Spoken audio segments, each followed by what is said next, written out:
What is up, y'all? Welcome back. Can you believe it is that time of year? We are officially halfway through the year, and that means that it's time for my mid-year roundup. So we always start with the fails of the year so far, and then we will go into the best of the best. Might do a second best of the best. I usually do those at the end of the year. We'll see if we have enough products that kind of warrant it. But this is a fun one. I love talking about things that just didn't go right. You know, we are reviewing so many makeup releases on this channel all the time. They can't all be winners, okay? So I will always try and qualify them as much as I can in terms of why they didn't meet my needs specifically or whether they're just an actual dud of a product. But regardless, I think today I'm gonna save you some money. So let's go ahead and jump in. Okay, so I did just do luxury fails, flops, whatever video, not really bearing in mind that this video was coming down the pike. I just kind of forgot. So we will touch on those same things briefly when they come up. Oh, and I should mention that these are things that I tried this year, not necessarily things that came out this year exclusively. Okay? Okay. Woo, having one of those I'm alone in a room talking to a camera kind of days. Yes, I am. So this is a recent one, and this is the PYT Beauty Upcycle Eyeshadow Palette in Party in the Nude. I was a big fan of the previous iterations of these palettes back in 2019 when I was reviewing only Clean Beauty. They had these beautiful matte formulas and these beautiful, creamy, gorgeous, foily satins. And they were set up in this way that every matte, at least in the warm tone palette I want to say, every matte had a corresponding shimmer, and it made it so easy to put together eye looks. They have convoluted, yes, the color story here. I intentionally bought a convoluted color story because I was assuming that I was going to know exactly how the formulas performed.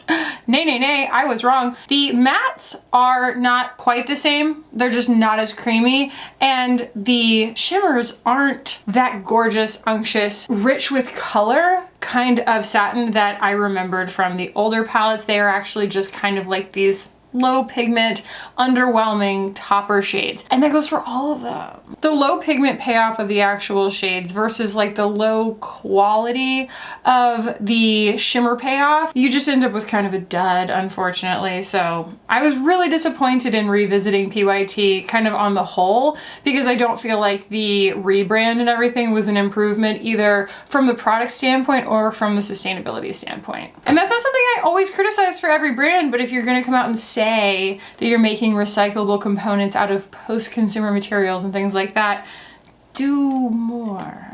Okay, quickly, because this was one that I mentioned. This is the Byreda Remembrance palette, and I got a little bit of pushback in the comments from y'all. Anytime you spend this much money on a palette, it just seems to make people's opinions stronger. So if you disagreed with me on this, you disagreed more strongly because it's $105 for this palette. This is a, obviously blushy toned palette, and it's got all these beautiful nuanced colors in it, and it's got these really beautiful textures, but only in the silvers, which aren't shades that I typically wear. And the main issue that I had was just that these delicious looking shadows don't even last on my eyes long enough for me to finish the rest of my makeup. I don't know what it is, and a lot of y'all agreed with me. It's just kind of disappointing, especially in the context of the formulas that I have grown to know through their quints. The Byreda quints are just different. I'm not sure if the mattes are specifically different, but I feel definitely the mixture of textures in the quints results in a longer wearing final product on my eyes, and there's just something so deliciously velvety about these that they just kind of fluff away. They just don't commit. And I actually had someone compare this formula to Lisa Eldridge in the comments, and I was like, I gotta stop you there. Not at all. The Lisa Eldridge shadows, her powder shadows, are so grippy. They practically have silicone primer in them. In order to get them to spread on the eyes, you have to work pretty hard with a brush because they commit so hard on the skin. And this I would almost compare to an ABH palette in the sense that they're just whispers when you're putting them on. They just blend and blend and blend, and as they blend, they just kind of can blend completely away, and that's my least favorite kind of formula. So that's that's been my experience with this, and bearing in mind the price point and also the fact that I do not like this packaging, it's a miss for me. And I'm hoping that, you know, if we have the same taste in eyeshadow, that you would be able to invest $105 better elsewhere. Okay, a couple of drugstore things that I tried this year. Finally got my hands on this little guy. This is the e.l.f. Halo Glow Liquid Filter. Y'all, I don't get it. I just have to admit, I don't get it. And sure, I don't think that I was able to get the lightest shade fine, but like, that's just not it. And you know what? Neither is the Charlotte Tilbury one that this is duping. I've never been a Hollywood Flawless Filter girl, and so this might be a really great dupe for it, but you're just not gonna get me on any version of this. I think that it accentuates texture too much. It's just not pretty on my skin as it ages,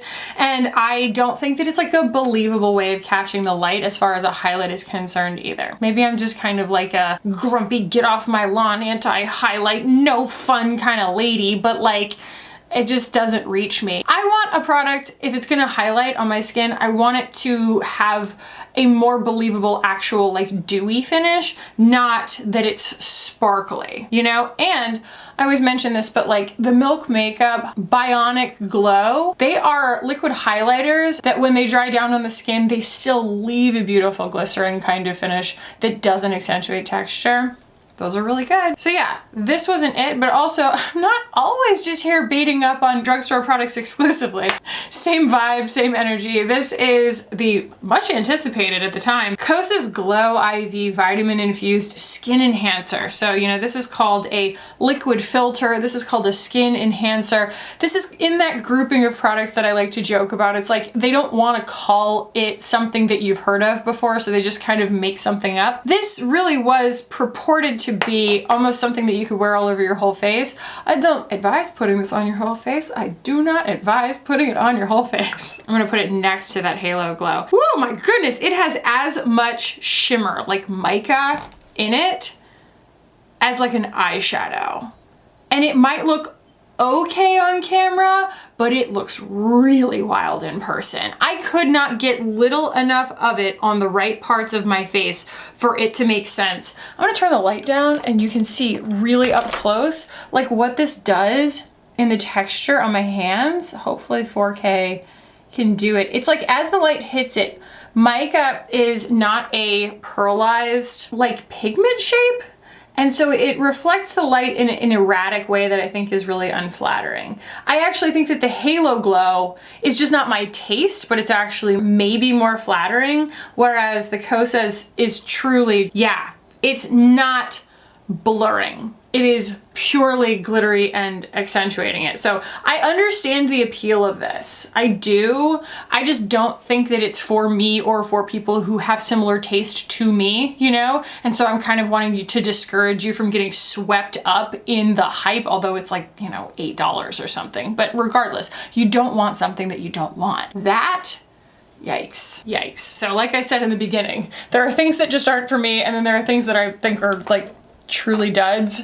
And I'm sorry, that Kosas Glow IV, I didn't see a single person review it and like it. Who needs a new song? Old one's all we need. This tradition is our mission, and Moana, there is so much to do. All right, one that I tried this year, I want to say, I think. And this is from Pixi. So this is another drugstore product. This is the Soft Glow Hydrating Solid Bronzer. I think I ordered this from Ulta? I don't know. It was like I just kind of wanted to get a lay of the land of what I thought would appeal to me because I hadn't revisited the drugstore in a while. And like, this is supposed to be a bronzer. Hello? Sorry, I'm doing like the dramatic thing. Theater. But like, it's barely there. I had to put so much on, and by the time it's there, it is as shimmery in an unflattering way as the Glow IV. I don't get it. I don't get it. I don't know what the point is of it because it's not pigmented enough to be a bronzer. And even if it were, or even if I wanted to build it up enough to be a bronzer, the pigment in it is so inconsistent that it's just patchy, patchy, patchy. So you'd end up disturbing so much of your makeup underneath it in order to apply it properly. And personally, like, I would rather apply less because there's more pigment to it. I mean, to a point, right? But this is all the way at the other end of like not pigmented enough to the point that it's not not even consistently distributed in the formula. Plus, I think that this is just a really wild delivery system for what this is.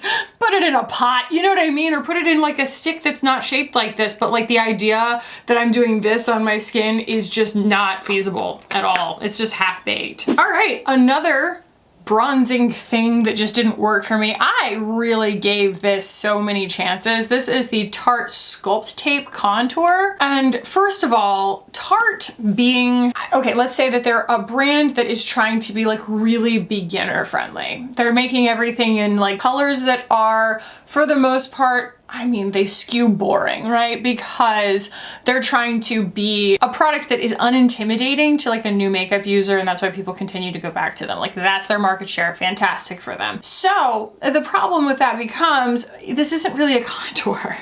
Like, that's not a contour color, that's a bronzer color. So for example here, this is my powder contour. This is the Natasha Denona Contour Sculpting Powder. The difference in undertone there, where you see like this is just so much warmer and redder. Red is a warm tone. We're gonna talk about art math for a second. I do not get to decide what is going to give the illusion of something coming towards you or receding from the eye. That is just purely the way that our eyes work. I don't make the rules. And like that being so red-brown, it's not a contour for anyone. Okay, so them calling it a contour is them trying to make contour as a concept more accessible in people's minds, but you don't get to decide that. You don't get to decide what is a contour shade. A contour shade needs to be, by definition, relatively cool to the things that are next to it, and I defy you to find something that is warmer than that and still, like, flattering on your skin as a bronzer. You know what I mean? That would make that a contour. By contrast, you want a contour that's got some, like, gray relative to your skin, you know, or desaturation relative to your skin, or coolness relative to your skin. And so for like very, very deep skin tones, that could look like something that it has like blue in it almost, you know, or like a purpleness to it, or even like a green, but like not that. Just not that. And if you enjoy it, it's probably because you're not like me. You probably like don't care about cool versus warm that much. I just have a bone to pick with them calling it a contour, but I also kind of have a bone to pick with the formula in general, because first of all, it doesn't really spread very evenly. I don't think that the pigmentation on it is very good, but also it's shimmery. Why would you make a contour shimmery? I guess that Charlotte Tilbury did too, but I don't like hers either. So I'm just unpopular opinion right now, but look at it when you blend that out. That's not a contour. That's not a contour, friends. What? No. No, and if you bought that thinking that it was going to be, then you're gonna be really disappointed, and also maybe, if you're kind of new to color theory, very confused as to why it's just not doing that. I'm sorry, red is not a contour color. I'm drawing the line. Okay. I do. I get a little bit incensed sometimes. That was a very outsized reaction to what it is we're actually talking about. I recognize that. I will lump these together really quickly because I did just talk about them all at the same time, but these are the, sorry, I just got goosebumps because the frosted glass rubbed together. Terracotta Latin from Guerlain, and then the Gucci Eternité de Beauté. Neither of these worked for me, neither in formula nor in the shade matches. These shade ranges were just really, really strange. I bought neutrals in both of them. This one was wildly green, this one was wildly yellow, and by the time I found my match in it, it was their Cool Rose shade. And I mean to tell you, I am neutral. I am neutral. And they're both supposed to be kind of like hydrated matte, sort of, which I don't have a problem with, but there was no hydration happening. This actually says that it's for all skin types and good for dry skin. It isn't. And this was, I took on the risk on this one, but I did think it was going to be better than the Fluide de Beauté, the first Gucci foundation, which the shade matched my skin fantastically in the last one. It was just too matte, so I was thinking if I bought the same shade in the new formula, it might be a little bit better, but no. I was wrong, so neither of those worked out for me. And I just find, honestly, any line that makes their very fair shades super, super saturated just doesn't really get it, you know? Like they just don't really get it. I can't speak to how well like the shade matches worked for like medium and deep skin tones. There's a chance maybe that like those are a hit among people who have deeper skin than me, but if you look like me and you're my skin twin, I would not recommend them. This was the first thing I reviewed this year, and I opened a drawer the other day and I was like, you're still here? This is the Makeup by Mario Surreal Skin Foundation. I bought this in the shade 2N. I think I remember it being a pretty okay shade match. Yeah, that's actually a pretty okay shade match for me. The thing about this was it was kind of like the Patrick Ta foundation in the sense that like we all wanted it to work so badly that we gave so much oxygen to it on all of our channels, like all the creators.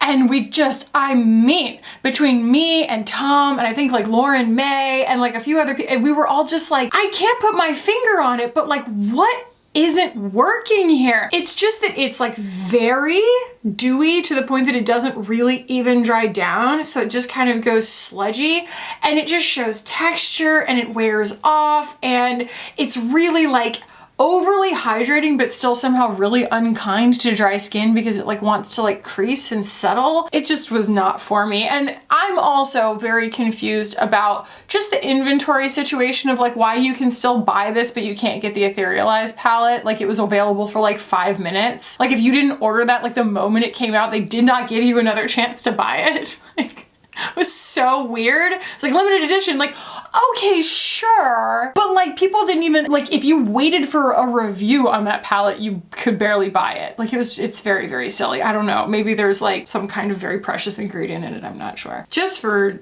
you-know-whats and you-know-whats, I'm gonna swatch all of those other ones against that Makeup by Mario because the Makeup by Mario is at least a good shade match. So, this is the cool one. I'll back up so my light doesn't get in the way. That's the cool one from Guerlain. So you can see that that's actually the closest. I actually bought it to mix with this one, but it ended up being better that I wore it by itself. And then this is the neutral, and it's so yellow. And then that's the Gucci, and it is like so green. So yeah, there you can actually see what like neutral is supposed to look like. I don't love this formula, but Makeup by Mario. Mario, God bless him.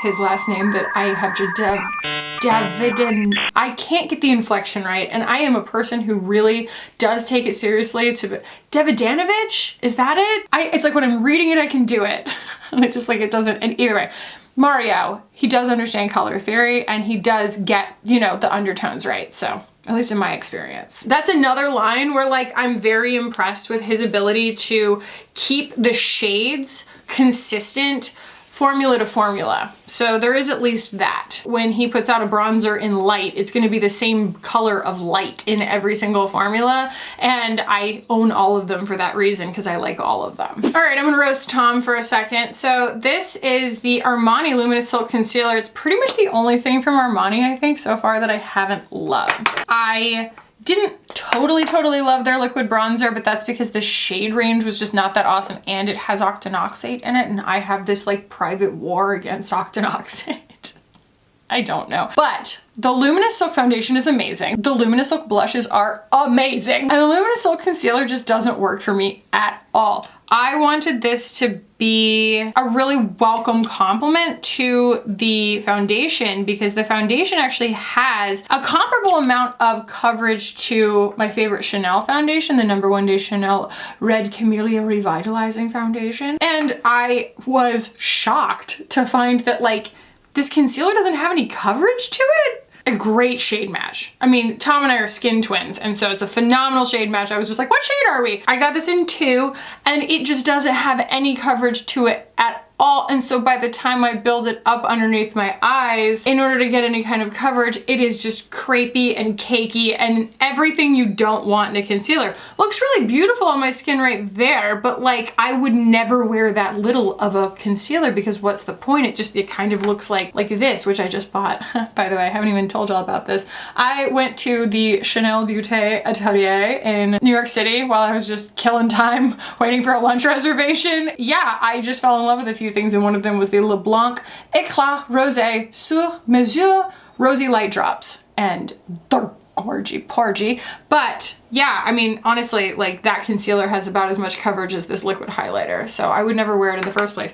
And then come to find out, you know, Tom might not be maybe the best resource for people who have a lot of concealer needs, because they don't really have a lot of concealer needs. Their own words. They're like, I don't know, I don't really wear that much concealer, and like I just do a couple of dots and like that's good, and like I actually don't really need concealer. And I'm like, I'm really glad that I took your advice on this concealer, Tom. Really, really glad, thanks. And if you're new here, all of that is meant to be contextualized within the fact that Tom and I agree on everything. So our podcast is, we basically share a brain. So the fact that there's like one thing that they would recommend that I didn't like, and it is usually complexion, because they have oily skin and I don't. There we go. There's your primer on me and Tom. Anyway, I feel like more people need to be talking about how annoying this product is, because it has the makings of greatness and then it just flops. This is the Gisu honey infused lip oil. We're talking about like Glossier, eat your heart out. Look at the millennial pink with the honey color and this like, I don't know, it's giving like 80s Art Deco revival or something. It's lovely. I love this packaging so much. It's glass and then they say it's gonna be honey infused and it's honey colored and you're like, oh, that's gonna, oh my, vegetable oil. Like it just smells like fry oil. It's so bad. And it's a good formula. I mean, it's a pretty good formula. It is a true lip oil, but y'all couldn't have made it smell like honey? Y'all couldn't have made it smell like anything other than that. It tastes like fry oil too. It's not that hard. This thing is already flying off the shelves because it's so aesthetically pleasing, but y'all couldn't make it like more of a pleasure to interact with. Like what a dud. So yeah, that's a fail for me. I still use it because I don't need much of a reason to interact with a clear lip anything. Like as long as there's one within arm's reach, I will grab it and use it. So my standards are pretty low, but that is not a recommendation. I know so many other ones that I would recommend over this. Should we do a clear lip product video? I love those. I've done one of those before. Like a rank, like we should rank them. Let's rank my clear lip products. Okay, so Genesee reached out to me on Shop My Shelf and they sent me a bunch of stuff and I want to believe on this. This is the Arch Support Brow Gel. My friend Hannah loves this. I just can't get into it for like two reasons. One, I feel like neither of these colors works for me. So they sent me medium brown, which ended up being super dark, and then taupe, which also ended up being super dark and kind of like sooty. God, can you believe that's medium brown? It's wildly dark, wildly dark. And so even taupe is like a little bit too dark and like absorbing light. It's like matte almost on me and I don't really want that. It just kind of completely overwhelms my face. But the main thing is, and this is super personal, but if you have like sensitive skin or whatever, these break my eyebrows out so bad. Like big clogged pores, zits. Like it took me a while to figure out that this was what was doing it. And I think it's because it's kind of hard to wash it out. And so like it just ends up kind of building up in my pores and I'm not really like maybe doing a good enough job of scrubbing it out every day, but it is not for me and it is not for the faint of heart. Like, I don't know, it's just so highly pigmented and so, it's just heavy that yeah, when I wear it, my eyebrows break out like immediately. It dried down. Nah. Yeah, it's like waterproof. I think that that's why it's like really hard to get it out of my eyebrows. Something else really hard to remove. I did a whole K-beauty video and honestly y'all, I just went to this amazing Asian skincare store in Chinatown in New York City with Ingrid over the weekend. And it was just the skincare, there wasn't makeup or whatever, but like I was just like, why am I so late to the party on Asian skincare? Every person who worked there had the most beautiful skin I've ever seen. The girl who checked me out, she was like, what's your skin type so that I can match you with a good sample? And I said, well, I'm 36 and I have dry skin. And she goes, me too. And I'm like, what? You look like a baby. Like her skin was so smooth and I was just like, ugh, I need to only buy from here from now on. And like that, the other thing is that like for the most part, the Asian beauty stuff is like nowhere near as expensive as what we think we should be paying for like anti-aging skincare in the United States. So anyway, all that to say, I am game to keep trying more K-beauty, J-beauty, skincare, makeup, what have you, and it was Stylevana that sent me a whole couple of boxes of stuff to try, and I was quite impressed initially with both of these mascaras just in terms of, you know, the appearance of them, because I'm always eager to be able to recommend something that's really lightweight for people, and that's a very common thing with Asian mascaras because Asian lashes do tend to be, as a general rule, straighter, and so if you put mascara on that's heavy, it will like kill any curl that you've created, and so it's like something that dries really fast and is super, super lightweight, can help hold a curl and like freeze it before it falls kind of thing. The problem here is that neither of these washes out. So this is the Kill Lash Super Proof Mascara Volume Curling from Clio, and this is the Romand Pan All Fix Mascara. They're practically the same formula. They both like give you these really pretty kind of elongated like Skinny Legend lashes, but I'm telling you, it won't wash off. I was sending these like frantic voice memos to Amanda Z, because she has done a lot of videos reviewing K-beauty, and I was like, what am I supposed to do? It won't come off. I'm afraid I'm gonna rip off my eyelashes. And she said some of these brands actually have specific eye makeup removers that if you don't use that one, like nothing else will take it off. And I was like, that's not cool. I feel like they should have told me that. And she said she's not even sure that that was the case with these specifically, but that just like, I don't know. I mean, I was just out of my depth, right? And so I had mixed feelings on the K-beauty stuff that I was reviewing in that video anyway. Some of it was amazing and some of it I was like, I'm not sure this is reaching me. You know what I mean? Like, I'm not sure I get it, but this is the one that I would actually, these two are the ones that I would actually caution against, because I don't want y'all to lose your eyelashes. And then I saw Hannah try this one and she had the same thing to say. She was like, it was beautiful, but like I couldn't get it out of my eyelashes. So made me feel sane. Oh, this is only a fail insofar as the packaging.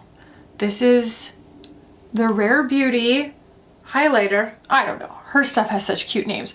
Either way, I think that I speak for all of us when I say this is such a tragedy, because this is such a beautiful highlighter, and when these came out we were like, oh, they have that beautiful baked finish on them. They're so, and then you start to feel like, oh God, I'm a criminal because mine broke, and then you realize all of them are going to do that. All you have to do is look at them wrong and they do it. Like, there's actually, I think Natalie told me that, it's either Natalie or Steph told me, like, they say don't travel with them. They are meant to sit on your vanity and be worshipped, because like, yeah, all you do is just kind of, you know, bump it or something and like the whole crown of that dome pops off. It is truly such a shame, because this is such a gorgeous product, and don't get it twisted, I still use it anyway. Here's another one that I mentioned in my luxury fails video, but it's just so much fun to talk about because it's called Explosive Brown. I knew going into this that this was a bad idea. That's on me. But this is the YSL Sequin Crush Mono Shadow in 04 Explosive Brown. The reason I knew it was a bad idea was because Hannah Louise Poston also reviewed it, and she also thought that Explosive Brown was hilarious, because it is. And she also said that it was just very disappointing. The thing is, I was just going on vibes because I love the other Sequin Crush Mono Eyeshadow in, mine's also breaking because I travel with it. I keep having to like push it back in there. But yeah, in Confident Nude, I'm wearing it right now. It's one of my favorite eyeshadows. I was like, I want more of this feeling. I just want more of this feeling. And I just overrode all of what I kind of knew was gonna be true. And I bought it anyway because I was like, this is gonna be my perfect Bedroomized shade. Like, can you imagine this formula, but in a beautiful, like, warm brown? Not that. Not that. And I have said in the past that an ideal Bedroomized brown for me is actually pretty close to my hair color. And you could argue that like there's some of my hair color in that, but it just goes too green gray. I need more richness, and it just isn't it, and they're expensive. I just really would like to see YSL, like, the colors are so weird. And not each individual color, I just mean like the decisions of what they made for the mono shadows are so weird. Like, I'm looking at like Victoria Beckham lid lusters and I'm like, all of those feel intuitive, you know what I mean? There's like brown and black and gold and green and, you know, just beautiful pearly. Just, there's so much nuance, and I really feel like each shade has a customer, if not a lot of customers. But the shades in this, like, you'll go to one website and there'll be like 3 random shades shades, and then you go to another website that sells them. It's like 3 more shades that weren't on the other website. There's like a blue and then like a bright yellow, and then they'll have a picture. The only picture will be of someone wearing like the most beautiful bronzy gold you've ever seen, but that one's not for sale. So like, I was just looking for a vibe to be able to kind of chase this formula down into a color that I thought was gonna be good. And let me tell you, Explosive Brown is a dud. It's a dud. I keep wanting to reach for things that I like and tell you how much I like them, and then I have to remember that this is a fails video. In fact, one time I got a comment on a regrets video, like this was in the beginning of my channel, probably end of 2018, and someone was like, does she like anything? I was like, you did start on the wrong video if you wanted to hear about things I like. I'm just saying. Another one that was already mentioned in previous videos, but I just want to say, this is the new Nars liquid blush, the Afterglow liquid blush. I happened to pull Dolce Vita, which is the prettiest shade, and it is the one that probably disappoints me the most just because it's so beautiful and it's such a unique shade that has absolutely nothing to do with the powder form of the Dolce Vita shade. But the problem with this is, and I know I'm not even the kind of skin type that this is going to be the worst case on, but once this shears out and you've like built it up to the way that you want it or whatever, by the time you're done doing your makeup, it's gone. At least in my experience. I don't have particularly oily skin, but I do like to wear things that have like a dewier finish, and especially with a liquid blush that has a dewy finish on its own, I am expecting to be able to combine it with other things in my routine that have a really nice, you know, glycerin-y sort of finish to them. The problem then becomes that like this doesn't have the staying power to hold up to that. It's almost like you would need to apply it on top of powder only for it to really stick around and show up, and it would work. You can, like, it is a sophisticated enough formula that you can do that, but that's not what I wanted it for. Like, I wanted it to be effortless, you know? I would rather use the Charlotte Tilbury matte ones and then use a dewy finishing spray or something, because they are just so much more committed in terms of pigment payoff and they stick around than this. Like, this is something that purports itself to be a standalone blush, but what it mostly behaves like is actually more like a Surratt, those little sponge blushes that are like so sheer, they're almost just a finish on the skin. And so I think that that's why a lot of people are like, why are the colors so like on the nose? Like, why are they so saturated with pigment? It's surprising versus like what I thought I was getting, but it's because by the time you spread them out on your skin, they virtually disappear. And I just want staying power from them because the rest of it is so good. Because like, oh, look at that finish. You know, and I think they're like $32 or $36 a piece, and that shouldn't matter because it should be good regardless. But like for that, it should really put itself on. And I just found them to be like pretty disappointing, and I bought the whole line. All right, and last but certainly not least, I have way too much product in my hair today. I just went completely overboard. Anyway, they sent me the whole vault of these this year. This is the Milk Makeup Sculpt Stick. Not to be confused with the blushes and the bronzers, which I know everybody's got a bone to pick about the fact that they shrunk them down and kept the price the same. Shrinkflation. But that's not what we're gonna be talking about today. I'm going to be talking about how, yes, I am quite passionate about a good, cool versus warm in terms of creating a believable illusion, especially when it comes to a really nice contour. And here is Baked and Toasted, and Baked is the really beautiful bronzer shade, and Toasted is a really beautiful contour shade. You're with me so far, right? You're like, what's the problem, Kackie? Whoa, what in the world? How are you supposed to use this? This is the lightest shade, and I have never been able to use this in a way that did not look like dirt on my skin, like a stripe of dirt. You cannot get little enough of it on, and it doesn't make any sense because when you swatch it out, you're like, that's just beautiful. But like, no matter how many times I've tried, and I watched Lauren May do it too, so it made me feel a lot less crazy. Like, look how beautiful that color is, but you try to apply it by any normal means, meaning like using a brush, you know, or a sponge on top of it and dibby dabbing or something, or God forbid you apply it directly to your skin.